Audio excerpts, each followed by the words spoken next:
और चलिए एक बार फिर से कांकेर का रुख करते हैं, जहां इस जिले के विकास पर चर्चा जारी है। छत्तीसगढ़ ने तको एक सराहनीय काम हरे, एक संग ही कांकेर जिला के प्रशासन पर तको एक बड़े अच्छा उपलब्धि तको हरे।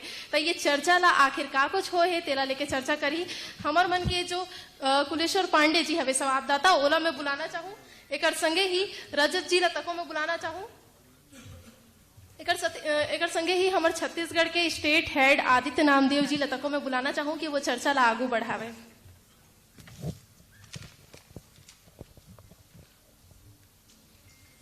जिले के विकास का आधार, जिले के विकास की संरचना और जिले का विकास किस तरह से आगे बढ़ता है, उसके सबसे दो मजबूत कंधे मेरे साथ हैं। मैं चाहूंगा पहले एक जोरदार तालियों के साथ इनका स्वागत किया जाए।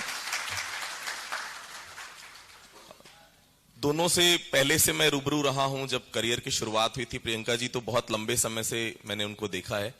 मैम, कांकेर आदिवासी बहुल इलाका है और जशपुर जैसे इलाके में भी आपने रहा है, तो ये 4.5 साल के कामों को किस तरह से आप कांकेर में देखते हैं? क्योंकि एक बहुत बड़ा बदलाव है कांकेर में। जो मैंने सुना कि एनडीए के जो बच्चे हैं, एस्पिरेंट्स, उनको आप कोचिंग दे रही हैं, जेई के बच्चों को कोचिंग दे रही हैं। ये वो बच्चे हैं मैम बस्तर के जो आज नहीं तो कल पूरे छत्तीसगढ़ का नाम रोशन करेंगे। प्रियंका जी, देखिए, ये तो मैं हमेशा कहती हूँ कि मेरा सौभाग्य है कि मेरे दोनों जिले जो है, मुझे ट्राइबल क्षेत्र में काम करने का मौका मिला। जब आप एक प्रशासक के रूप में एक ट्राइबल क्षेत्र में काम करते हैं, मेरे साथ शलभ भी हैं, इन्होंने भी बहुत लंबे समय ट्राइबल क्षेत्र में काम किया है, तो मुझे पूरा यकीन है कि ये भी सहमत होंगे इस बात से कि बहुत ही मिलनसार, बहुत वार्म पर्सनालिटी, जिसको अंग्रेजी में कहा जाता है, उस तरीके के लोग होते हैं। तो बात करने में, उनकी सहायता करने में मुझे नहीं लगता कि इससे बड़ा जो है सौभाग्य एज ए ब्यूरोक्रेट मुझे मिल सकता था। दूसरी बात, पिछले 4 सालों में कितना बदलाव आया, अभी हमारे जो सम्मानीय अतिथिगण हैं, सबने इस बारे में बात की है। देखिए, मैं एक बात हमेशा कहती हूँ कि हम आज इस कुर्सी पे जो बैठे हैं, वो सिर्फ और सिर्फ शिक्षा की वजह से बैठे। हम भी सामान्य घर के लोग थे, सामान्य घर के बच्चे थे, और यहाँ तक हम शिक्षा के बलबूते पहुंचे। तो मेरी कोशिश हमेशा ही रहती है कि शिक्षा में हम जितना भी अच्छा काम कर सके, हम जरूर करें। अभी आपको जान के हर्ष होगा कि जेई के 2 एग्जाम होते हैं, एक अभी कुछ दिन पहले जनवरी में हुआ था और एक अभी अप्रैल में होगा। इन दोनों में से जो भी आपका बेस्ट स्कोर आएगा, उसके आधार पर आपको एनआईटी में एडमिशन मिलेगा। आपको जान के हर्ष होगा कि पिछली साल की जो कट ऑफ है, लगभग वही इस साल एक्सपेक्टेड है। फाइनल कट ऑफ अभी आएगी अप्रैल में। तो पिछली साल की कट ऑफ के हिसाब से 71 बच्चे ऑलरेडी जेई का कट ऑफ स्कोर कांकेर मात्र से वो क्रॉस कर चुके हैं, और ये 2-3 बच्चे छोड़ के सभी बच्चे ट्राइबल बच्चे हैं। तो जब मैं जशपुर में थी तो कुछ बच्चे जो आईआईटी पढ़ने गए, कोई नरेगा मजदूर का बच्चा था, कोई आंगनवाड़ी कार्यकर्ता का, इसी तरीके की सोशियो इकोनॉमिक प्रोफाइल इन बच्चों की भी है। जब ये बच्चे उस संस्थान में पहुंचते हैं, तो वो केवल उनका जीवन नहीं बदलता, उनके पूरे परिवार का जीवन बदलता है। उनके पूरे परिवार में शिक्षा के महत्व को सब लोग रियलाइज करते हैं। उनके पूरे परिवार का जो जीवन शैली है वो बदलता है। तो मुझे लगता है कि अभी सेजेस की बात हो रही थी, माननीय विधायक महोदय ने भी बात की, आपको जान के हर्ष होगा कि मेरे ख्याल से प्रदेश में सर्वाधिक सेजेस हमारे कांकेर जिले में बन रहे हैं। 45 सेजेस, जिससे लगभग 21,000 बच्चे जो है लाभान्वित होंगे। 9 ऑलरेडी काम कर रहे हैं और इस सत्र में हम लोग 45 शुरू कर रहे हैं। तो उनसे जो बच्चे हैं, उनको जो कॉन्फिडेंस आता है। अभी आपने बात की कि जेई की तैयारी हम लोग करवा रहे हैं, तो मैं ऐसे जो बच्चे तैयारी कर रहे थे उनसे मिलने गई, उन्होंने मुझे लेटर दिए, और you will be amazed to know कि 10 चिट्ठियों में से 10 चिट्ठियां अंग्रेजी में लिखी हुई थी, और वो सभी शासकीय स्कूलों के बच्चे। तो मैंने अपने करियर में अब तक ये नहीं देखा था। तो निस्संदेह शिक्षा के क्षेत्र में बहुत सारा काम हुआ है, और अभी तो शुरुआत है, आगे आगे हम बढ़ेंगे। एनडीए की भी एंट्रेंस की हम तैयारी कर रहे हैं। हमारे इस बारी राष्ट्रीय प्रतिभा खोज में कांकेर के रिकॉर्ड बच्चे 128 बच्चे सेलेक्ट हुए हैं। तो मुझे पूरी उम्मीद है कि जैसे जैसे हम आगे बढ़ेंगे और चीजें बेहतर होंगी। चूंकि मैम बात छात्रों की हो रही है, पेरेंट्स भी बहुत सारे बैठे हैं, निश्चित तौर पर वो भी चाहते होंगे कि उनका बच्चा भी पीएससी फाइट करे, यूपीएससी फाइट करे और आगे सेलेक्ट भी हो। प्रियंका शुक्ला कभी आईएएस बनना नहीं चाहती थी, प्रियंका शुक्ला डॉक्टर ही बनना चाहती थी। वो जिंदगी के 6 शब्द जिसने प्रियंका शुक्ला को डॉक्टर से आईएएस बना दिया, मैं जरूर चाहूंगा कि आप शेयर करें वो ऐसे 6 शब्द थे क्या? कहानी जो है वर्ल्ड फेमस हो चुकी है, लेकिन ऐसा है कि मैं स्कूल में बचपन से मैं टॉपर रही हूँ। मेरे फादर की बड़ी जब मैं पैदा हुई थी तो मेरा घर में थोड़ा पितृसत्तात्मक सोच के लोग ज्यादा थे, तो उनको लगा कि पहली बिटिया हुई है तो बिटिया क्या ही करेगी। पर मेरे पिताजी ने ठाना कि मेरी बिटिया वो सब करेगी जो खानदान में किसी ने नहीं किया, और उनका आशीर्वाद और साथ है कि आज मैं यहाँ इस कुर्सी पे बैठी हूँ। मेरे घर में पहली डॉक्टर मैं बनी, पहली आईएएस ऑफिसर मैं बनी, पहली फ्लाइट बोर्ड करने वाली बंदी मैं बनी, पहली इंटरनेशनल विजिट करने वाली बंदी मैं बनी। तो क्योंकि बचपन से मैं टॉप कर रही थी, तो सामान्यतः ये होता है, मैं हाई स्कूल में भी मैं सीबीएसई बोर्ड में थी, मैंने जो है इलाहाबाद रीजन टॉप किया था, मैथ्स में 100 on 100 थे, इंग्लिश में टॉप 0.1% पे थी। तो ये होता है कि मेडिकल की तैयारी जनरली हम लोग मेडिकल और इंजीनियरिंग की तैयारी करते हैं। चूंकि मेरे पास बायो मैथ्स दोनों था, तो मैंने जो ऑब्जेक्टिव एंट्रेंस, जहां पे ऑब्जेक्टिव पेपर होते हैं, इंजीनियरिंग एंट्रेंस भी दिए थे, मेडिकल एंट्रेंस भी दिए थे, मेरे दोनों में सिलेक्शन हो गया था। बट फादर का ड्रीम था कि मैं यूपी के टॉप मोस्ट कॉलेज से मेडिसिन पढ़ूं, तो मैं किंग जॉर्ज मेडिकल कॉलेज, जो अभी इंडिया के टॉप मोस्ट कॉलेजेस में है, वहां से मैंने मेडिसिन करी। अब जब मेडिसिन कर रही थी तो सभी की इंटर्नशिप होती है, मेरी भी थी। तो मैं एक सीएचसी में इंटर्नशिप में मेरी ड्यूटी लगी थी, तो उसके अंतर्गत एक पीएचसी भी आता था, वहां भी विजिट करती थी। तो वहां एक महिला जो है हर हफ्ते पहुंचती थी और कहती थी, कभी कहती थी मेरा पेट खराब है, कभी कहती थी बच्चों का पेट खराब है, और उसको हमने सब तरीके की एंटी इन्फेक्शन और सब दवाइयां दे के, एंटीबायोटिक्स वगैरह दे करके देखा, लेकिन वो हर बार दोबारा लौट के आती थी। तो मुझे एज अ डॉक्टर मेरा फेलियर लगता था। तो एक बार मैंने उनको बड़ी समझाने की कोशिश करी कि जब तक आप अपनी पानी को साफ नहीं पियेंगे, तब तक जो है ये इन्फेक्शन हम आमूल चूल रूप से हम नहीं सुधार पाएंगे, तो आप साफ पानी पीजिए। और हमने बोला कि आप पानी उबाल के पीजिए। बहुत पेशेंटली मैंने समझाया। उसके बाद एक दिन हुआ कि फील्ड विजिट पे जाना है, तो मुझे बड़ा एक वो था कि चेक करूं जाकर कि ऐसा क्या करते हैं कि हर महीने जो है, हर हफ्ते जो है ये लोग आते हैं। तो मैं गई, तो सामान्यतः गांव में या कुछ ऐसे कस्बे में आप जाइए तो बहुत घर साफ सुथरे मिलते हैं, गोबर लीपा और ये सब। उनके जितने भी पानी के बर्तन थे जिसमें उन्होंने पानी रखा हुआ था, किसी में काई लगी हुई थी, किसी पानी के ऊपर कुछ तैर रहा था। तो उस समय थोड़े यंग थे, मतलब तो गुस्सा भी जल्दी आता था। तो मैं नाराज हो गई। मैंने कहा तुमको समझ में नहीं आता है, कितने दिन से आपको बता रही हूँ कि पानी उबाल के पियो, इतना गंदा पानी आपका बच्चा पिएगा तो क्या वो ठीक रहेगा? तो बोले क्यों सुनो तुम्हारी बात, तुम कहीं की कलेक्टर हो।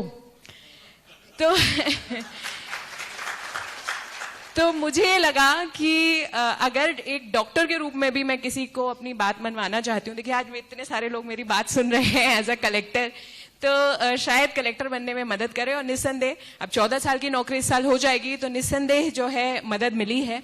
और मैं बहुत गौरवान्वित महसूस करती हूँ कि एज अ डॉक्टर, मैं एज अ डॉक्टर एडमिनिस्ट्रेटर अपनी सेवाओं का लाभ लोगों को दे पा रही हूँ। क्योंकि कहीं ना कहीं जो ड्रीम देखे थे उसमें ये जरूर था कि कितने लोगों के लिए आप कुछ कर सकते हैं। तो मैं बहुत इस मामले में लकी रही कि पिता का साथ मिला और साथ में भगवान ने भी आशीर्वाद बनाए रखा कि आज यहाँ पहुंची। शलभ जी, जीवन में समय का बहुत महत्व होता है, आपसे बेहतर कोई नहीं जानेगा। बालकों का जॉब 1 2 3 4 चारों अटेम्प्ट, तीसरा 3 अटेम्प्ट निकल चुके थे, सब में असफलता मिली। आखिरी अटेम्प्ट, और कहीं ना कहीं दिमाग में ये भी अलार्म, यार इसके बाद मैं क्या करूंगा, मैंने तो नौकरी भी छोड़ दी। वैसे भी बालकों में बहुत आसानी से नौकरी मिलती नहीं। समय का बहुत महत्व होता है यूपीएससी में। वो 4th अटेम्प्ट लास्ट अटेम्प्ट, उसके बाद शायद वो 2 अटेम्प्ट और बढ़े थे, लेकिन आपके समय में शायद चौथा अटेम्प्ट आखिरी अटेम्प्ट माना जाता था। उस समय मन में आया था, यार इसके बाद क्या मुझे वापस जीरो से जिंदगी शुरू करनी पड़ेगी? जी बिल्कुल। जिस समय मैंने नौकरी छोड़ करके तैयारी करने का निर्णय लिया था, उस समय काफी लोग मेरे इस निर्णय के खिलाफ थे, क्योंकि मैं खुद छत्तीसगढ़ से ही पला बड़ा हूँ और मेरे आसपास किसी ने भी इस एग्जाम को क्रैक किया, अटेम्प्ट भी नहीं किया था। तो हर किसी को लगता था ये ऐसा एग्जाम है जो कि शायद किसी दूसरे ग्रह के लोग आकर निकालते होंगे। जब मैं जॉब छोड़ने का निर्णय मैंने बताया सबको, तो हर कोई हैरान रह गया। 4 साल की नौकरी भी हो गई थी। और उसके बाद जब ये फाइनल अटेम्प्ट तक ये बात आई, तो मैंने सोचा कि उस समय तो मैं जेम्स बॉन्ड बन करके आ गया कि भाई मैं निकालूंगा एग्जाम। और अब 4 अटेम्प्ट, मतलब लास्ट अटेम्प्ट अगर नहीं निकला तो क्या मुंह लेकर जाऊंगा घर पे। तो अनेक तरह के करियर वाइज भी, क्योंकि 4 साल का लंबा समय गैप भी हो गया था जॉब का, जॉब आगे क्या करियर कैसा जाएगा, तो टेंशन था।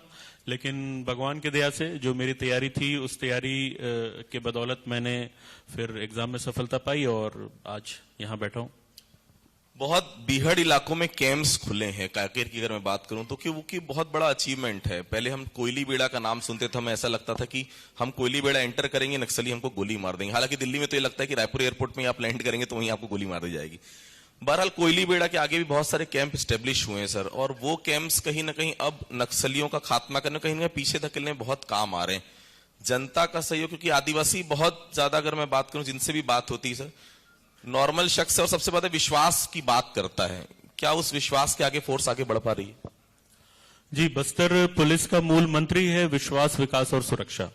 माननीय मुख्यमंत्री जी ने हम लोगों को यही निर्देश दिया था कि आप अगर अंदरूनी क्षेत्र में अपनी उपस्थिति दर्ज करा रहे हैं तो लोगों के भले के लिए होना चाहिए।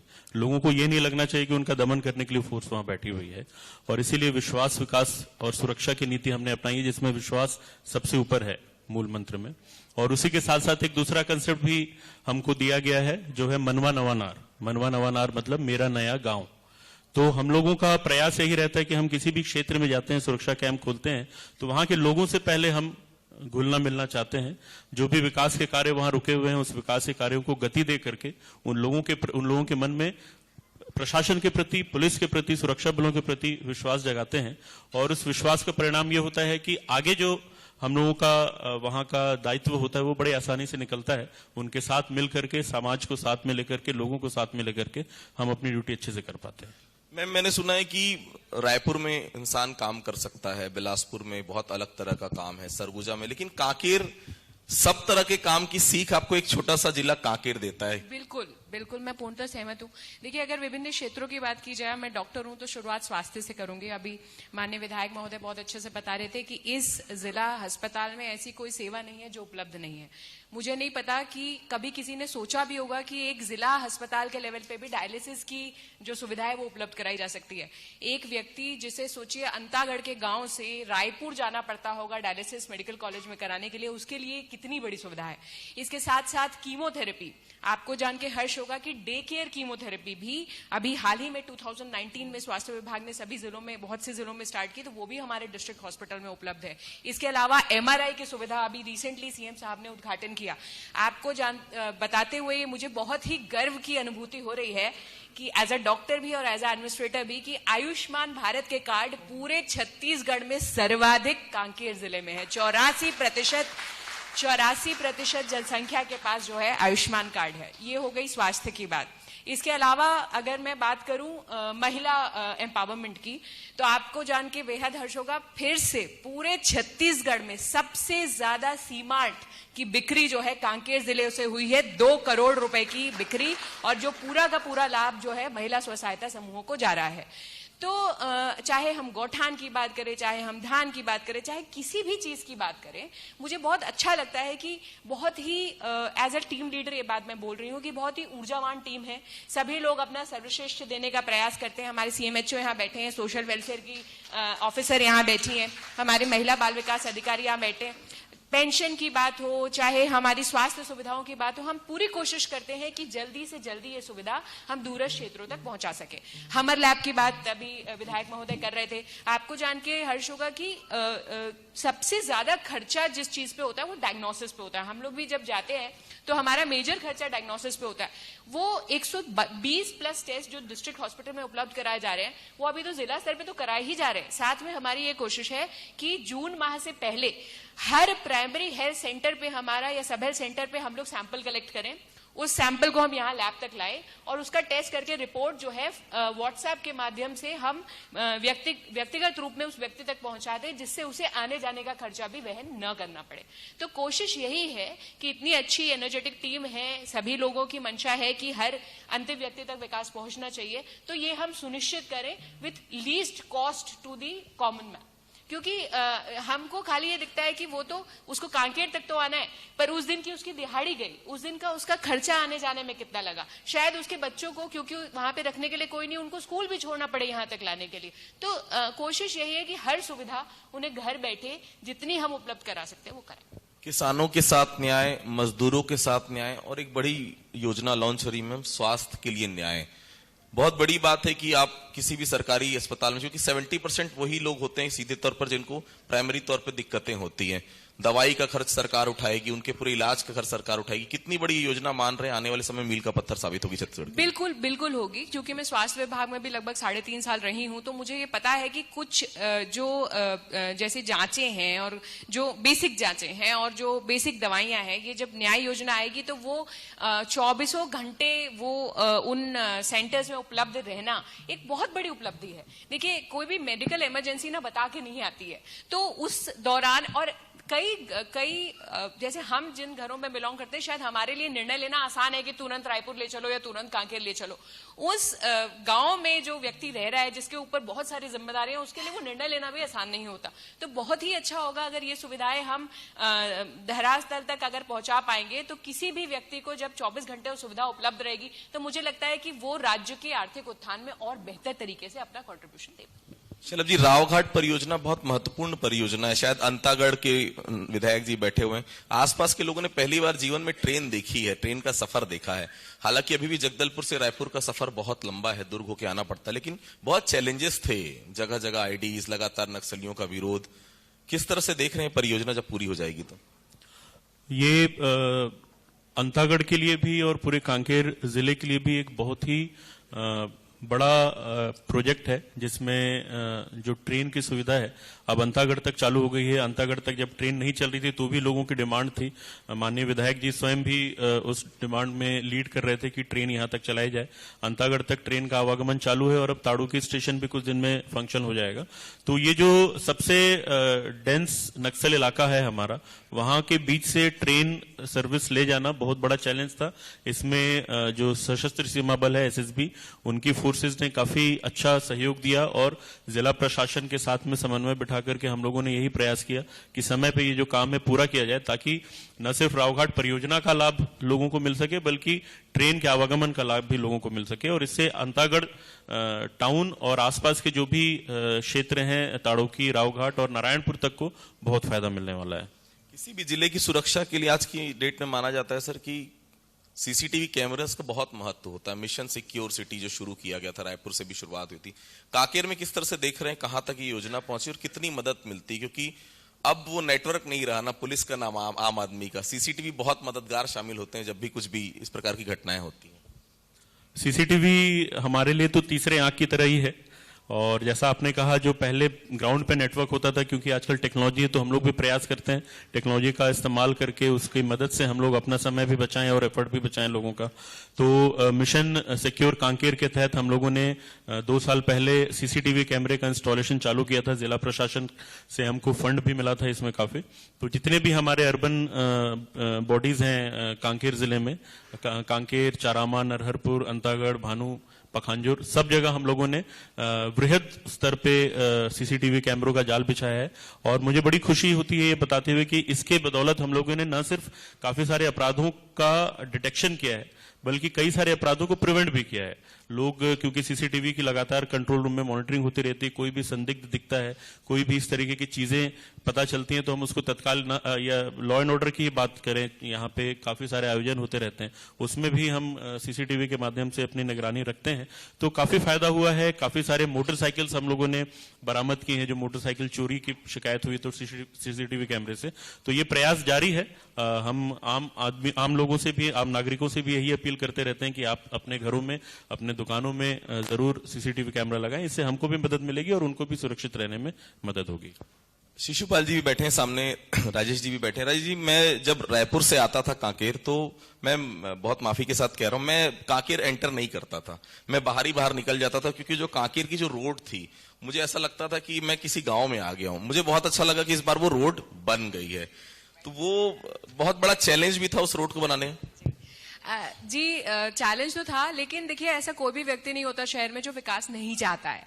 थोड़ी बहुत देखिए, जब बच्चे को दांत भी निकलते हैं तो कुछ तो इशू होता है ना, तो टीदिंग इश्यूज होते हैं। वो मुझे बहुत खुशी है कि माननीय विधायक महोदय ने इसमें बहुत अच्छी लीड ली, लोगों से बात करी, और उसके बाद हम लोग भी जो है सतत रूप से मॉनिटरिंग करते रहते हैं। तो मुझे पूरा विश्वास है कि जून माह तक जो हमने सपना देखा है, जो आपको रीजन था अवॉइड करने का कांकेर का, अभी वही रीजन बनेगा कांकेर के थ्रू जाने का। तो मुझे पूरी उम्मीद है कि हम उसे पूरा कर पाएंगे। किन किन योजनाओं को और आने वाले समय में कांकेर की जनता देखेगी मैम, क्योंकि अगला 6 महीने बहुत क्रूशियल है, पॉलिटिकल तो है ही मैम जी, प्रशासनिक तौर पर जी। देखिए, इंफ्रास्ट्रक्चर के बारे में तो बहुत बात अभी माननीय विधायक गणों ने की है। तो माननीय विधायक गणों की मेहनत से और माननीय मुख्यमंत्री महोदय जी ने इतनी सैंक्शंस दी है।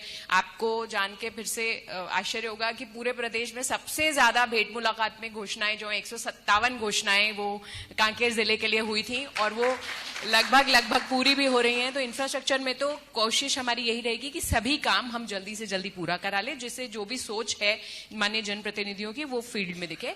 दूसरा, शिक्षा स्वास्थ्य हमेशा प्राथमिकता होनी चाहिए एक अच्छे प्रशासन की, तो वो बिल्कुल हमारी प्राथमिकता रहेगी। इस वर्ष हम लोगों ने जुलाई माह से शुरू किया था। मैं पूरी उम्मीद में हूं कि इस बार जो बोर्ड के रिजल्ट होंगे उसमें कांकेर की परफॉर्मेंस बहुत अच्छी दिखने वाली है, और जो अप्रैल का जेई हो रहा है उसको लेके भी मैं बहुत आशान्वित हूं कि हम ज्यादा से ज्यादा बच्चों को इंजीनियरिंग से जोड़ पाएंगे और साथ में एनडीए से जोड़ पाएंगे।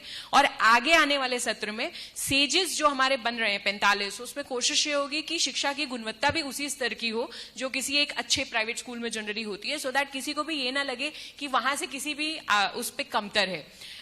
मैंने हेल्थ का आपको बताया कि कोशिश ये रहेगी कि जो जांचें हैं वो हम लोगों तक डायरेक्टली उसकी रिपोर्ट पहुंचा सके, सैंपल वहीं से कलेक्ट कर सके, जिससे आने जाने में दिक्कत नहीं हो। इसके अलावा जो हमारी पेंशन योजना है, अभी हम लोग एक अभियान चला रहे हैं, सुराजी ग्राम अभियान, जिसमें हम कोशिश कर रहे हैं कि जितने भी लोगों को जाति प्रमाण पत्र की आवश्यकता है वो उन्हीं के गांव में कैंप लगा के वहीं वितरित कर दे। तो मेरा पूरा टारगेट है कि अगले मई माह तक मेरे जिले में ऐसा कोई भी व्यक्ति नहीं बचेगा जिसे आवश्यकता हो जिसके पास जाति प्रमाण पत्र नहीं है। इसी तरीके से राशन कार्ड और पेंशन को लेके भी उसमें हमने जोड़ा हुआ है। साथ में जो इसके साथ साथ जो शासन की महती योजनाएं हैं, हमारी पूरी कोशिश रहेगी कि जैसे अभी आपको मैंने बताया कि 3-4 योजनाओं में हम नंबर 1 है, इसी तरीके से हम नंबर 1 बने रहेंगे। चलो जी, आने वाले समय में आपकी क्या प्राथमिकता रहेगी जिले के लिए? हमारी वही प्राथमिकता है जो मैंने आपको बताया, विश्वास, विकास और सुरक्षा।